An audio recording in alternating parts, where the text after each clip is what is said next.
"You can wait outside, ma'am. This lobby is for clients only." The words were spoken with that delicate precision only those trained in polished prejudice could deliver. Not loud enough to spark outrage, but loud enough to draw attention. The security guard didn't raise his voice. He didn't have to. His tone did the heavy lifting. Across the marble-floored lobby, the receptionist gave a slow, disapproving glance from behind her rose-gold screen. She was young, maybe early 20s, with a practiced, sugar-coated smile. But her eyes said everything.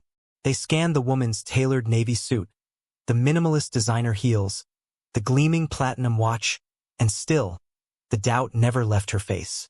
"Tell us, where are you from? And have you ever been judged based on your appearance before you even spoke a word?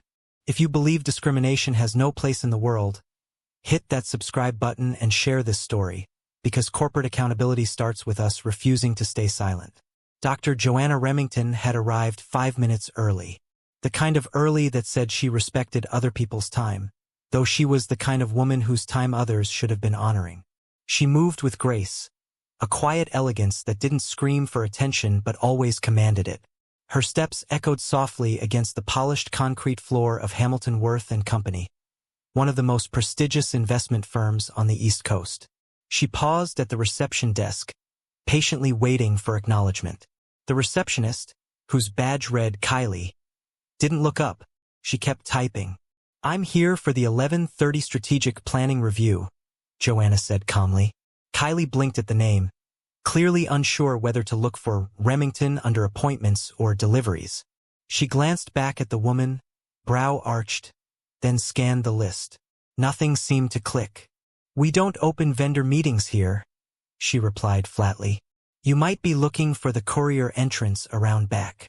No apology, no pause, just the confident execution of an assumption. Joanna didn't argue. She simply reached into her bag and pulled out a slim leather folio. In it was her board credentials, a set of embossed documents, and a pristine identification badge. But she didn't offer them. Not yet. At that moment, a junior associate, a man named Curtis, hurried through the glass doors and did a visible double take. His eyes swept over Joanna. A second passed, then two. Then he smirked. "She's probably in the wrong place," he muttered to Kylie, not bothering to lower his voice. "Looks more like someone here to ask for funding than someone giving it." Kylie chuckled. "MHM," she replied under her breath. "It's always the confidence for me." Joanna simply waited. She checked her watch. 11:29 a.m.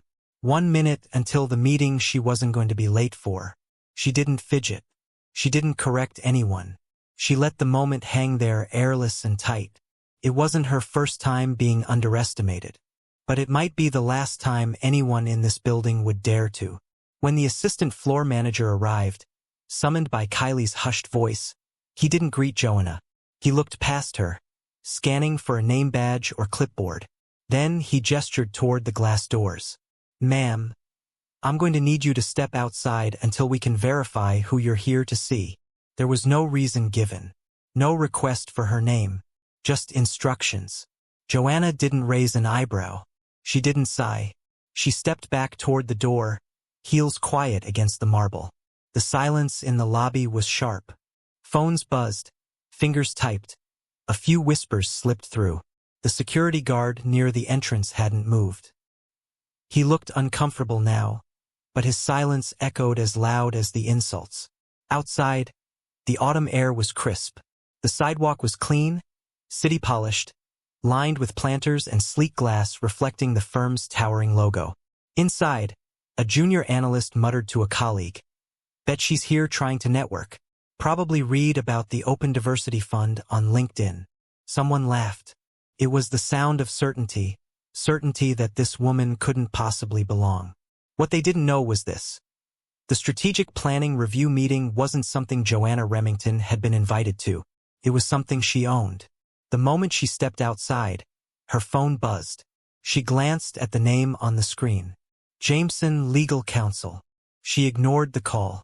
Then another, Cynthia, Comms Dir. Still, she waited. Exactly 1 minute passed. At 11:30 sharp, the elevator inside the lobby opened. Two senior executives stepped out. They wore tailored suits and urgent expressions. The taller one scanned the space. His eyes landed on Kylie, and then quickly shifted toward the glass.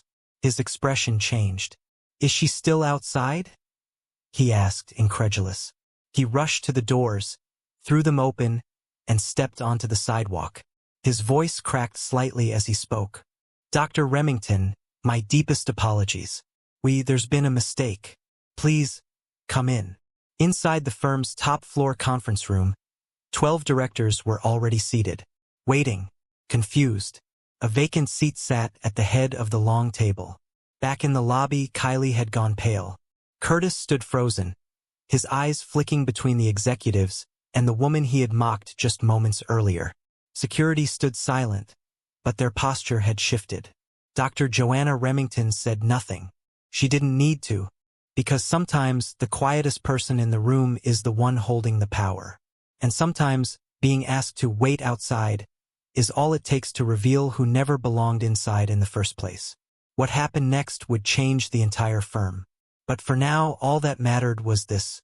Her minute was up. Inside the lobby of Hamilton Worth and Company, the energy had shifted. The woman they had just dismissed, the one they thought was a mistake, a distraction, a stranger at the wrong door, was now walking back in. Not because someone had let her, but because someone had realized who she was. The two executives who had stepped out to greet her were now leading her past the very people who had asked her to leave. Their pace was brisk, almost panicked. Their posture had changed too. No longer the slow, entitled movements of men used to being waited on. These were the steps of men who knew they were already behind. Behind them, whispers began. Not the quiet judgment of moments before, but something else. Uneasy curiosity.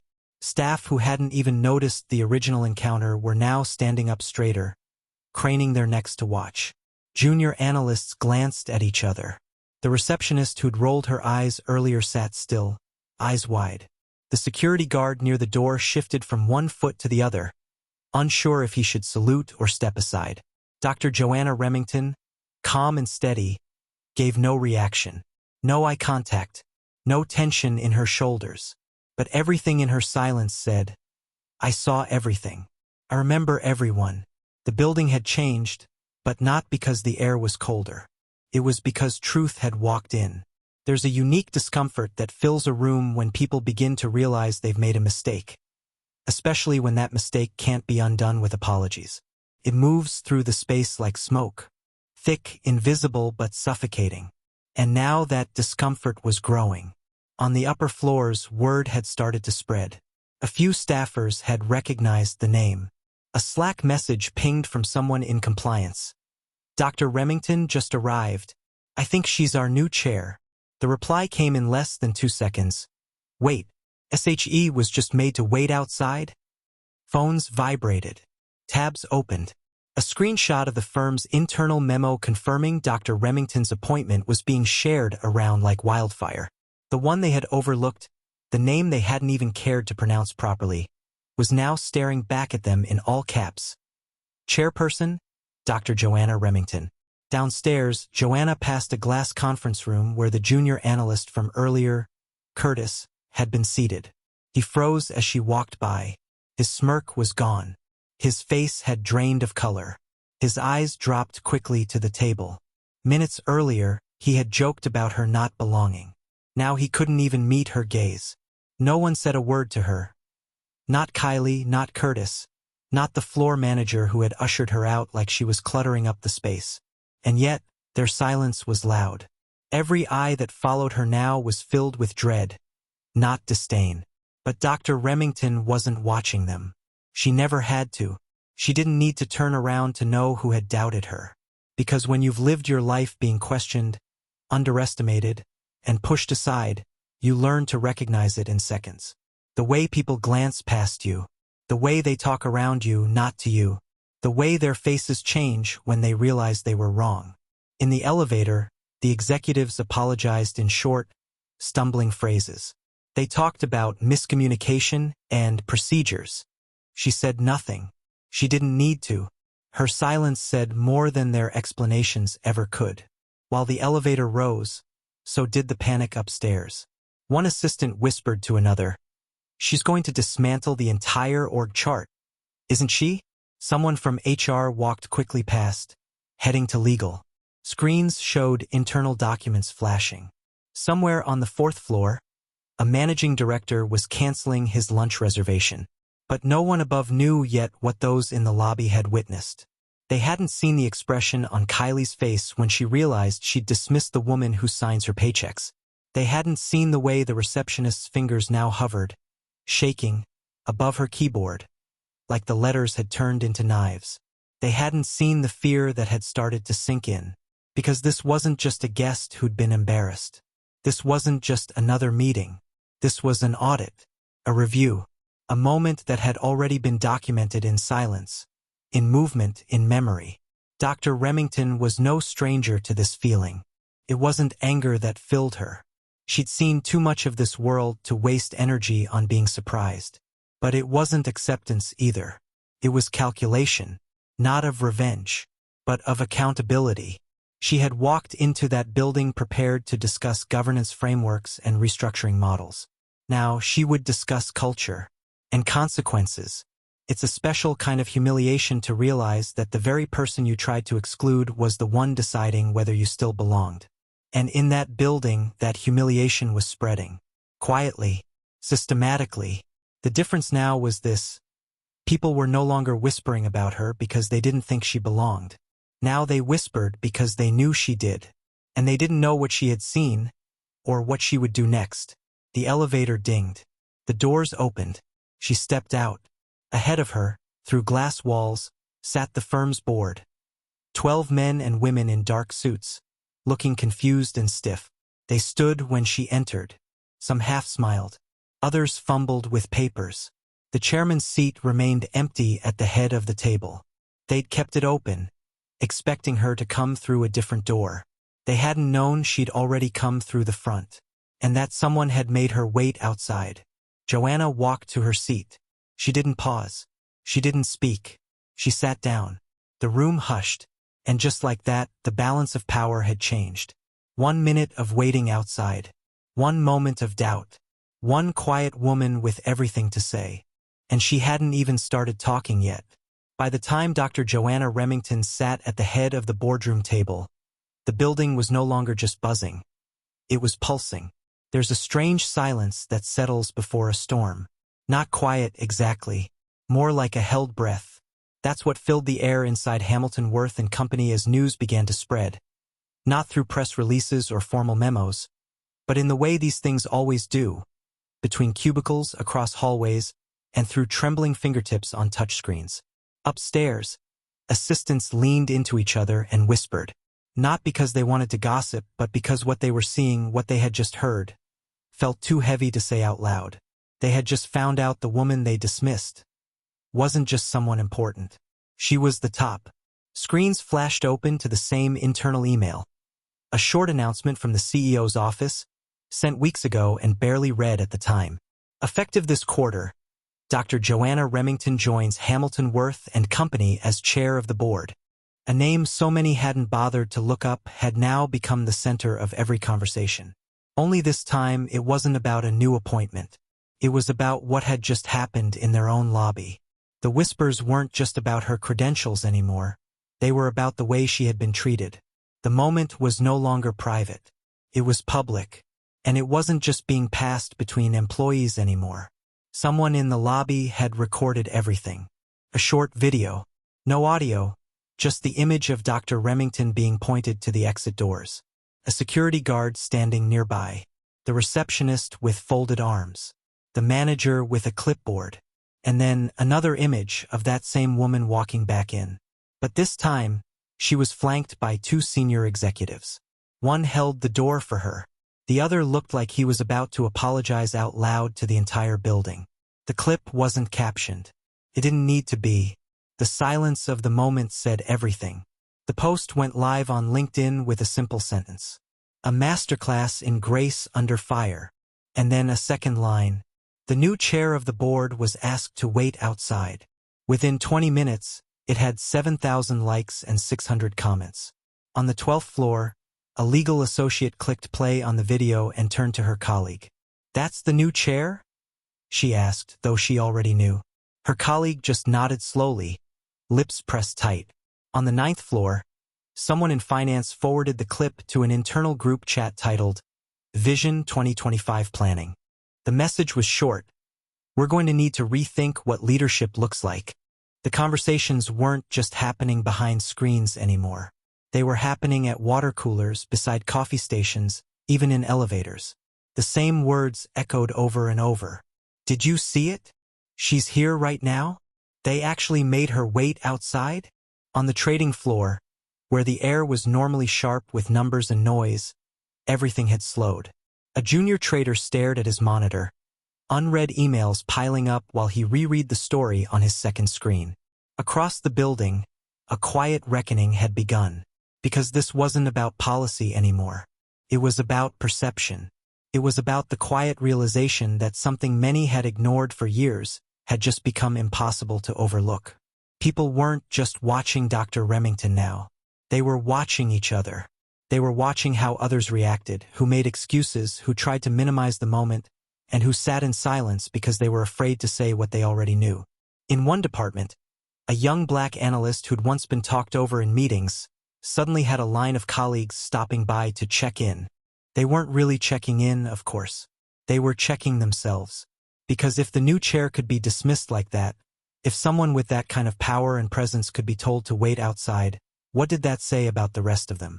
One assistant sat at her desk and stared at a printed version of the firm's values. The words were still the same: integrity, excellence, inclusion. But now they felt thinner somehow. It wasn't that people hadn't known. It was that they hadn't seen. Now they had. On the 5th floor, HR huddled in a closed-door meeting. No one said it out loud, but everyone knew the topic: risk, reputational, legal, cultural. One manager scrolled through social media with a pale face. The firm's name was beginning to appear on external posts, vague references, not official press yet. But the story was out there, and people were connecting the dots. And outside of the building, something else was happening. Dr. Remington's name had started to trend. Not because she was famous, but because she had become familiar. Women from all industries were sharing their own stories in the comments. "This happened to me last year. I walked into a meeting I was leading and was asked to take notes. I've been mistaken for the help at my own office. Twice." Dr. Remington hadn't said a single word publicly, but somehow her silence had said everything that needed to be said. Back inside the firm, the boardroom remained closed to the rest of the building. But even from behind frosted glass, everyone could feel that something big was happening. It was no longer about one woman being dismissed. It was about a system being exposed. And though most employees didn't know exactly what was being discussed behind that boardroom door, they knew one thing for sure.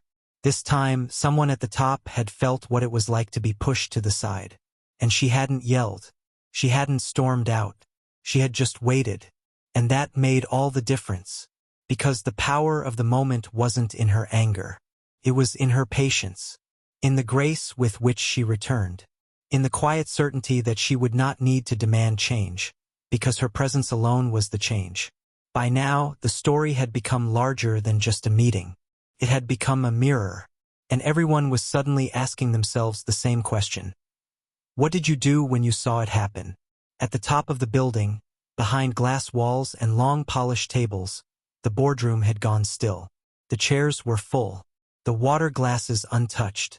The tension hung in the air like thick fog, unspoken, but felt in every breath. The directors sat with straight backs and cautious faces, pretending to focus on the agenda papers in front of them. But no one was really reading, because the moment they'd all been waiting for had already begun. And none of them were ready for it. At the head of the table, Dr. Joanna Remington sat in perfect silence. She hadn't spoken since she entered. She hadn't smiled. She hadn't acknowledged the thin apologies that trickled in from across the room, the nervous head nods, the careful glances meant to show respect. She didn't need to. She already knew what they were thinking. They were thinking about the lobby. They were thinking about what they had heard, about the rumors, the whispers, The possibility that someone in their building had turned away the woman now sitting in the seat they were supposed to protect. And it wasn't just shame that gripped them. It was fear. Not fear of punishment, but fear of reflection. Because if this could happen to her, with all her power, all her poise, all her presence, then what had they allowed to happen to others? What had they ignored? What had they excused? Dr. Remington sat quietly, her hands folded on the table, her posture steady. There was no fury in her eyes, no dramatic sighs or gestures, just a stillness that made it hard for anyone else to breathe. And when she finally did speak, it was not to scold, not to accuse. It was something far worse for the room to bear. It was the truth.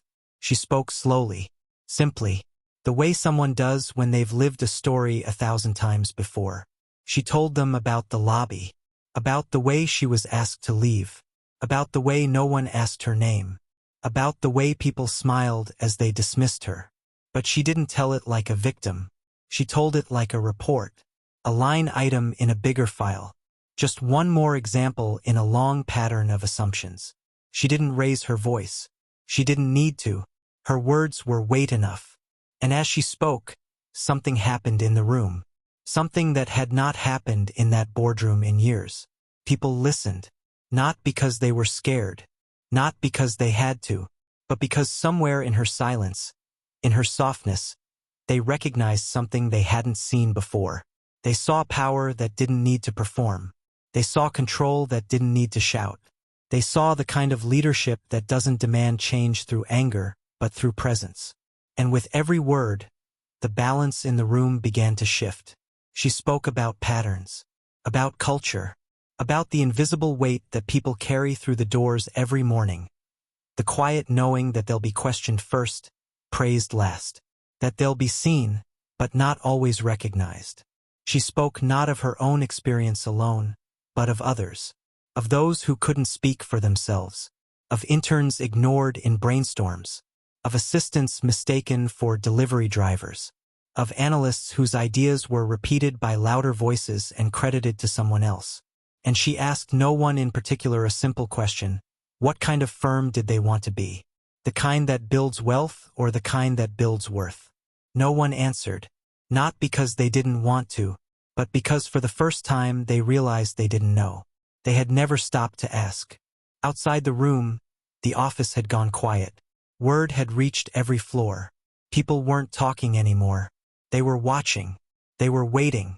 And somewhere, just a few doors down, Kylie, the receptionist who had looked past her that morning, sat with her head in her hands, her screen locked, her email still open on the half-written response to a client she no longer cared about. She had heard what happened, not just from others but from herself. She had seen the moment she missed, the moment she had turned away someone who had walked in with grace and power. In the boardroom, Dr. Remington paused. She reached into her folio, not with urgency, but with intention. She pulled out a slim stack of documents and slid them forward. It was a culture audit.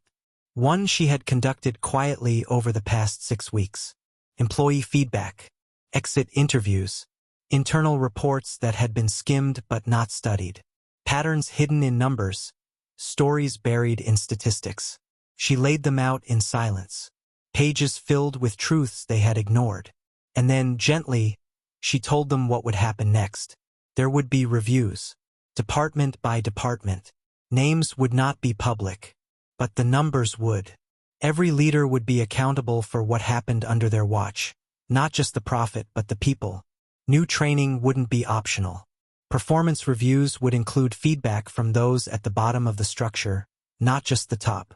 And most importantly, the firm's values would be rewritten, not by the board, but by the people who lived them. It wouldn't be fast, and it wouldn't be easy, but it would happen, because the firm would change, not because she demanded it, but because she became it. And that's when the real shift happened. Not in policies, not in emails, but in posture, in faces. One by one, the directors at the table stopped pretending they were in control. They stopped defending their chairs and started listening to the woman who had waited outside for 60 seconds, and changed the entire conversation with just one step inside. No votes were taken. No motions passed. Not that day. But a different kind of decision had been made.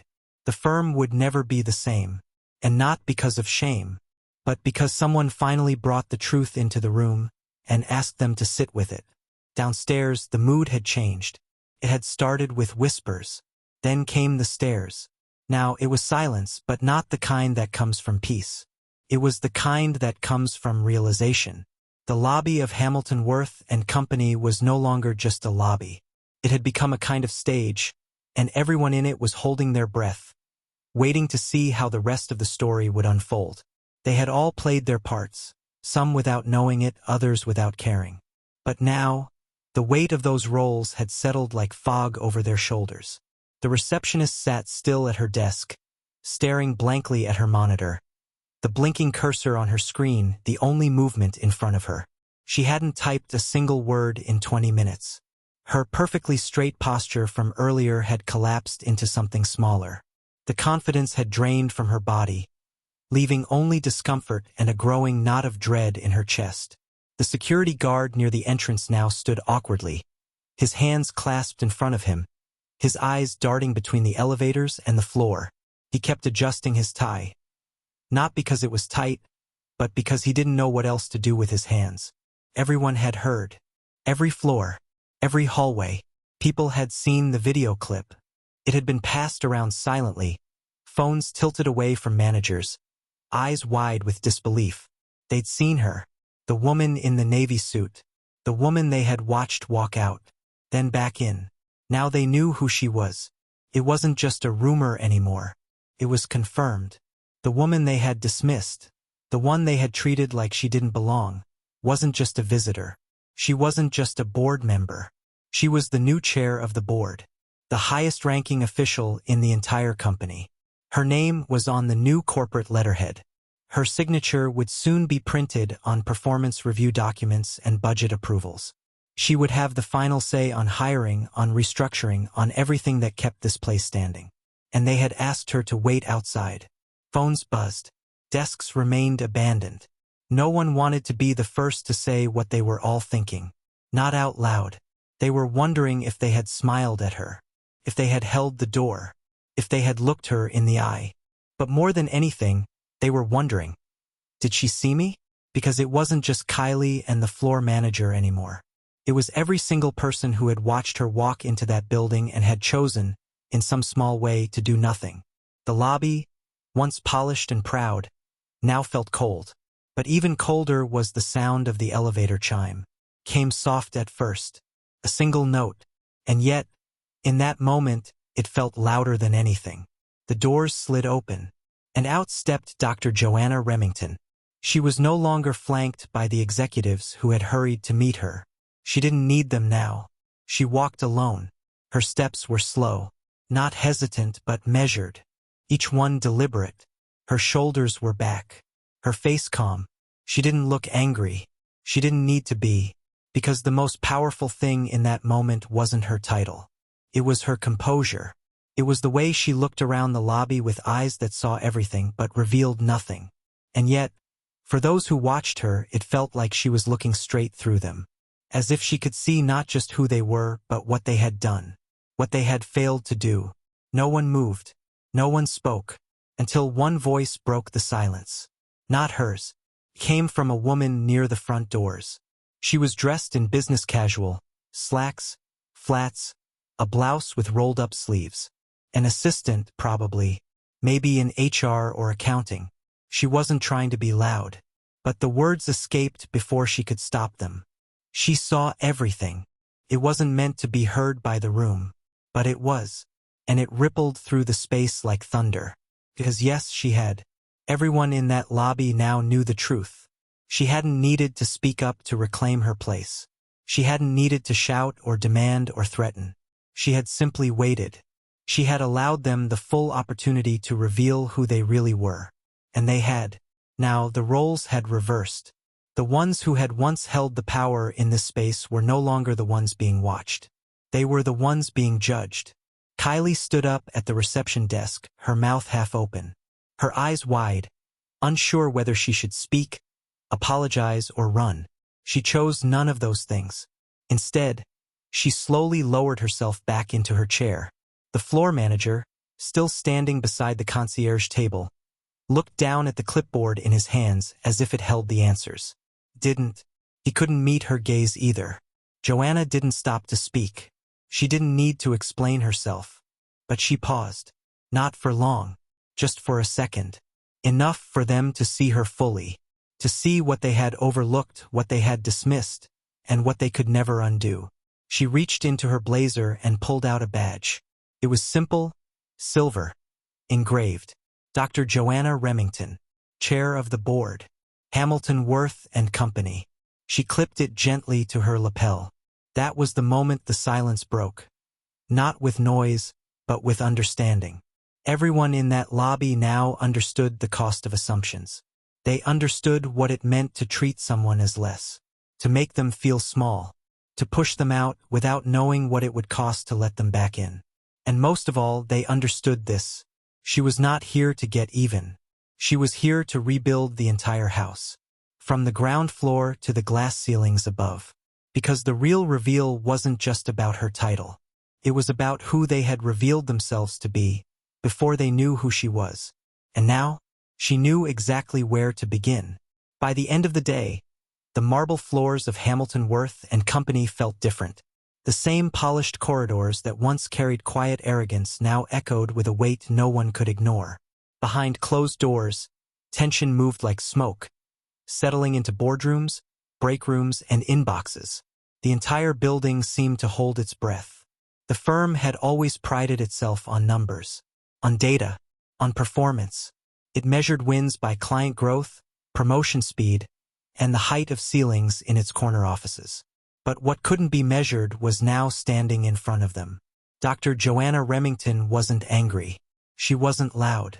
But her presence alone had become a force more disruptive than any market crash. Because what she represented was bigger than her title. She was the mirror. And now everyone had to look. Upstairs, in the executive suite, things were already in motion. Legal had pulled up files. HR was running reports. Names were being flagged, not for punishment, not yet, but for visibility. Patterns were being studied. Who left the firm and why, who stayed silent when others were pushed out, and who made the decisions that allowed all of it to happen. Some people had seen this coming. Quiet warnings had been ignored for years. Whispered stories of a culture problem were never loud enough to reach the top.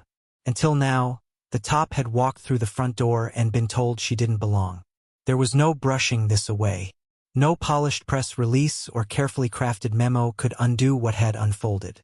Not when it had been seen, recorded, witnessed by too many, and most of all, not when the chair of the board had lived it herself. Joanna didn't ask for meetings. She called reviews. By 4 p.m., senior managers had been pulled into one-on-one conversations. Not interrogations, but they may as well have been. For the first time, people found themselves on the other side of scrutiny. The questions were simple. Who knew? Who let it happen? In those rooms, confidence cracked. People who had been so certain of their place in the hierarchy now fumbled for the right words. Some tried to shift blame. Others tried to explain. But no one could hide from what was now being seen. Because the truth was written on paper and in silence. It was in resignation letters that had gone unread. In exit interviews ignored. In the way certain names never rose in leadership rankings, no matter how well they performed. The reports told the story. And the story was clear. This was not one mistake. It was a system. Dr. Remington didn't point fingers. She didn't need to. The system revealed itself. What followed was not loud. There were no slamming doors. No shouting matches. Just quiet emails with serious subjects. Private meetings that ended in long silences. And messages that began with words no one wanted to read. Effective immediately. At reception, Kylie had already been pulled into a meeting earlier that afternoon. She didn't come back to her desk. No one saw her leave. The floor manager who had told Joanna to wait outside. He was called upstairs around 2:15. When he returned, his face was pale. He said nothing. He simply packed up his things. People pretended not to notice, but they all saw. They saw the price of assumptions. the cost of dismissal. But it wasn't just about 2 employees. This wasn't about cleaning up a mistake. This was about resetting a culture. And Dr. Remington made sure of that. She began the transformation not by focusing on punishment, but by focusing on purpose. The company's internal training systems were paused, canceled, rewritten, not by consultants behind closed doors, but by the people who had been ignored the longest. Dr. Remington asked for stories not from directors but from assistants, from interns, from people whose names didn't sit on the firm's leadership website. And they told her everything. Stories of being spoken over, passed over, of being told they weren't a fit without anyone ever explaining why. They didn't speak with anger. They spoke with weariness. They had been waiting for someone to listen. Now someone was. Joanna Remington didn't write policies for show. She rebuilt the blueprint. A new framework was introduced. One where mentorship was mandatory, where executive reviews included peer feedback not just from peers above but from staff below. Promotions would no longer be decided in small circles, behind closed doors. Every department would undergo a review. Every leader would sit for a culture check, not just about their numbers but about the space they created for others. And most importantly, feedback wouldn't go unseen anymore. She opened a direct line, a real one, where staff could submit experiences anonymously. That line went straight to her. Not HR. Not middle management. Her. And it wasn't just for complaints. It was for ideas. For change. For hope. Because culture isn't changed by fear. It's changed by trust. Across the building, people felt it. For the first time in years, they weren't working under silence. They were working toward something. In break rooms, conversations shifted.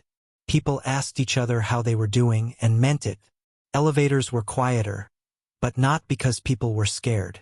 Because people were thinking about what it meant to belong, about what it meant to see someone dismissed and to say nothing, and most of all, about what it meant to finally have a leader who understood. Joanna never used the words accountability or justice. She didn't need to, because the day she walked back through those lobby doors, she brought something heavier. She brought consequence, not through anger, but through truth. And when truth walks into a building, everything has to change or fall. Weeks passed, and the story that began in silence didn't fade. It grew. What started with a moment in the lobby became a shift in the walls, the culture, the future of Hamilton Worth and Company. And not just inside the building, outside too. Across industries, across cities, across timelines on social media. Because people weren't just watching. They were learning. And now they were expecting better. Inside the firm, the change wasn't fast, but it was real. It didn't come in the form of slogans or glossy brochures. It came in the quiet spaces where assumptions used to live. In the way conversations shifted. In the way meetings began with listening. It came in the way people checked themselves before speaking. The way names that had once been skipped over in brainstorming sessions now stood at the front of the room. Dr. Joanna Remington had never been interested in revenge. She wasn't there to punish or to humiliate. She was there to build, to raise something better from the cracks she had walked through. She knew that real power didn't come from fear, it came from trust. And trust had to be earned.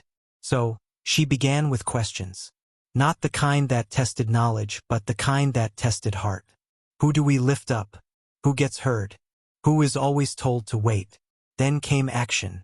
The firm's policies were rewritten from the ground up, not updated, but completely rebuilt. The culture document, once a dusty file buried in onboarding materials, was brought out, stripped bare, and reshaped by people from every level of the organization.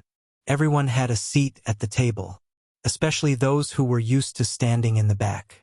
A new training system was introduced, one rooted in reflection, not performance. It focused on lived experience, not checklists. It wasn't about avoiding lawsuits. It was about becoming better people. Every leader was now required to complete a 6-month mentorship rotation. Not with other executives, but with junior staff, with admin assistants, with entry-level hires whose names were often forgotten in the shuffle of client wins and quarterly goals. Each story shared during those rotations became part of a living archive, anonymous, protected but powerful. A record of what it felt like to be invisible, and a blueprint for never letting that happen again. New hiring practices followed. Blind resume reviews, diverse hiring panels, interview questions shaped to value potential, not pedigree. The firm's definition of leadership began to change. It wasn't about how loud someone spoke or how many deals they closed. It was about how many doors they opened for others. And at the heart of it all stood Joanna. Not as a symbol, not as a headline, but as a guide. She didn't try to do everything. Instead, she gave the work back to the people, to the teams, to the ones who had waited for someone to finally ask, what would make this place better? And they answered, with courage, with honesty, with hope. But the changes didn't stay within the firm's glass walls. Other companies noticed. First, a law firm reached out, asking for a copy of Hamilton Worth's new mentorship framework. Then, a financial institution requested the training deck. Then, a publishing house asked if someone from the team could come speak to their leadership. The story had gone viral, yes, but the real impact spread one conversation at a time. What resonated most wasn't just the moment in the lobby. It was what happened after. Because everyone had seen stories like that before. Everyone had seen a woman pushed aside. A person of color told to prove they belonged. A leader questioned before she ever opened her mouth. But rarely did they see what happened when that person came back. Not with fire, but with focus. Not with rage, but with reform. At industry conferences, Joanna began to speak. Not with polished keynotes, but with truth. She shared what had happened. Not just to her, but to so many. She talked about systems. About silence. About second chances for people, yes, but more importantly, for companies that were finally ready to face themselves. And people listened. Her name became more than a trending topic. It became a mark of integrity. A signal that maybe, just maybe, there was a new way to lead. The firm's reputation, once built on tradition, was now being rebuilt on transformation. Applications for jobs increased. So did employee retention. And for the first time in a long time, people at every level started to believe that they didn't have to leave in order to be respected. That they didn't have to shrink in order to stay. The boardroom where she first sat in silence had changed too. The next time she entered, there were new faces. Younger, more diverse, more thoughtful. They didn't fill the room with their voices. They filled it with purpose. And Joanna no longer had to lead alone. Because now, the weight of the work was being carried by many. The firm thrived. But not just financially. It thrived because it had found its center again. Not in its profit margins, but in its people. And the woman they once asked to wait outside? She had built the door wider, so no one else would have to knock. These are the stories that matter. The quiet moments. The powerful shifts. The decision to return not with anger but with answers. If the story moved you, share it. Tell us in the comments. Have you ever been judged before you had the chance to speak? What would you want the world to understand? Hit that subscribe button to support stories that hold up the mirror. And don't forget to share your thoughts below. Because real change begins with real conversations.